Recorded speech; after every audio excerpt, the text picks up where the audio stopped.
You know that feeling, right? That gut-level resistance to a new process at work, or, hey, even just a small tweak in your personal routine. It's a feeling we all know. Today, we're going to pull back the curtain and look at the hidden psychology and the neuroscience behind why change feels like such an uphill battle, even when we know it's for the best. Okay, let's get into it. This quote just hits the nail on the head, doesn't it? It's not about logic.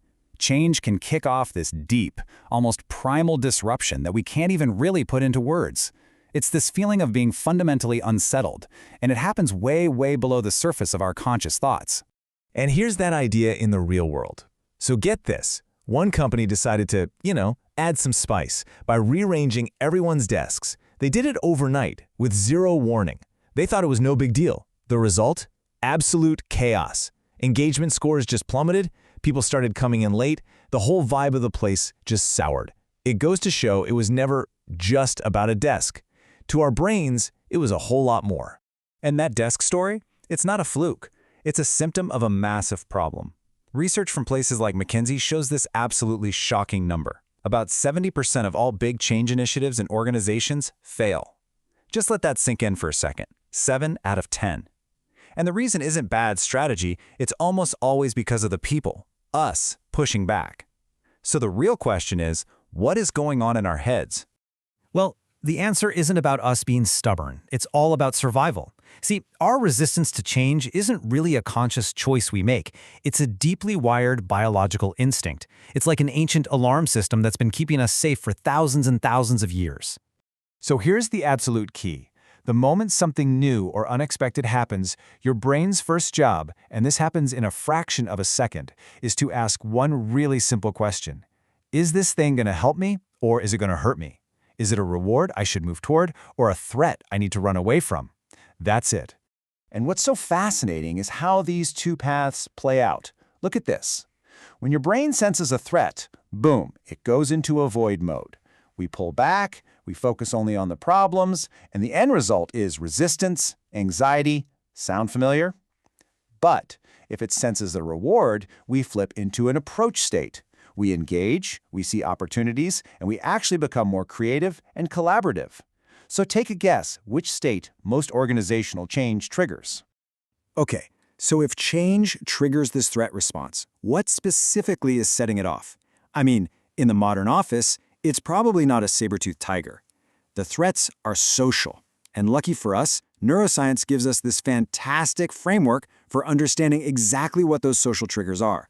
It's called the SCARF model. It's a super useful acronym that gives us a blueprint for the 5 big social triggers our brain is constantly scanning for. Status, certainty, autonomy, relatedness, and fairness. Threaten any one of those and that internal alarm starts ringing off the hook. So first up is S for status. This is all about where we think we fit in the pecking order. And our brain treats a perceived drop in status with the same intensity as a physical threat. I mean, literally. When a change makes us feel less important, it's not just our ego getting bruised, it's a genuine survival alarm going off inside our head. Let's make this real for a second. Just think about the last time your company had a reorg. Did your title change? Did you suddenly start reporting to someone new? Or, maybe you just felt that little sting when a really cool project was given to someone else. That feeling? That's not just you being petty. That's your brain's status alarm firing, telling you your position in the tribe might be at risk. Next up, C is for certainty. Our brains are basically prediction machines. They absolutely love patterns because patterns are easy. They're energy efficient. Uncertainty forces the brain to use a ton of extra energy, and it registers that as a major threat.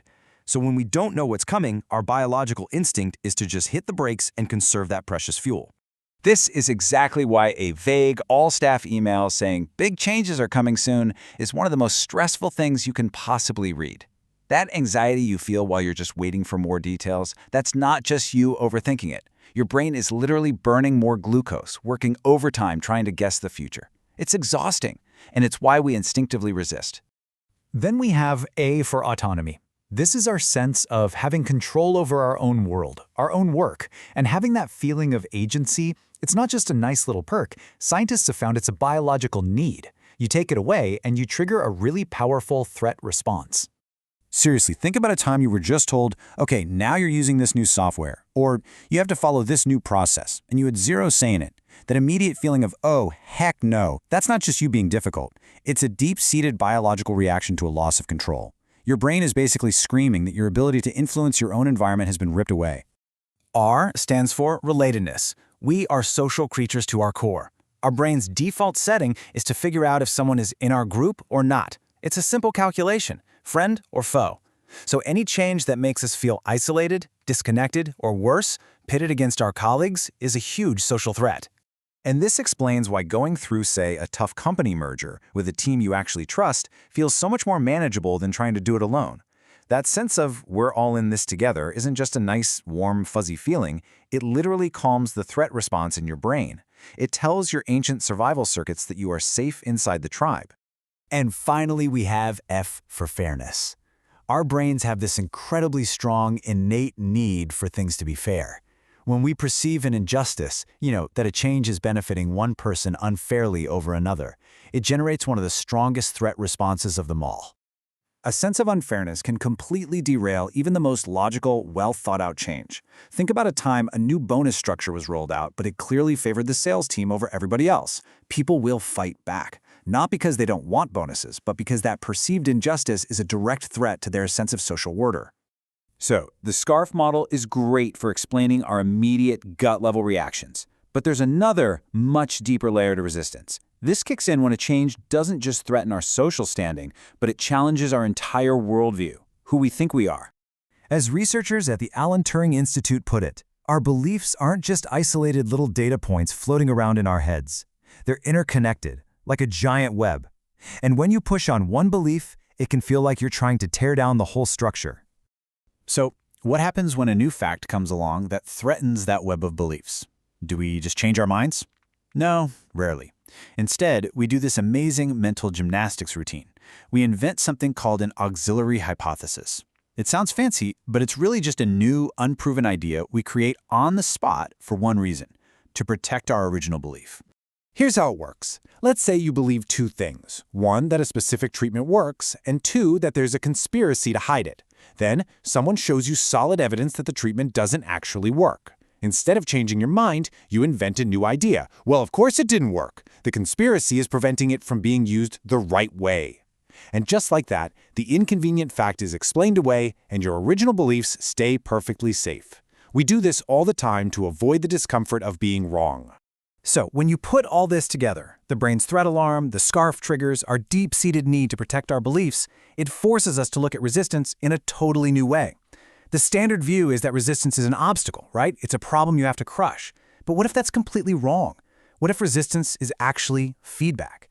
What if it's not a sign of stubbornness, but a signal of very valid concerns, a threatened sense of status, a desperate need for certainty, a feeling of deep unfairness? And that really leads us to the final thought I want to leave you with. The next time you run into resistance to change, whether it's in your team, in your family, or even in yourself, ask this question.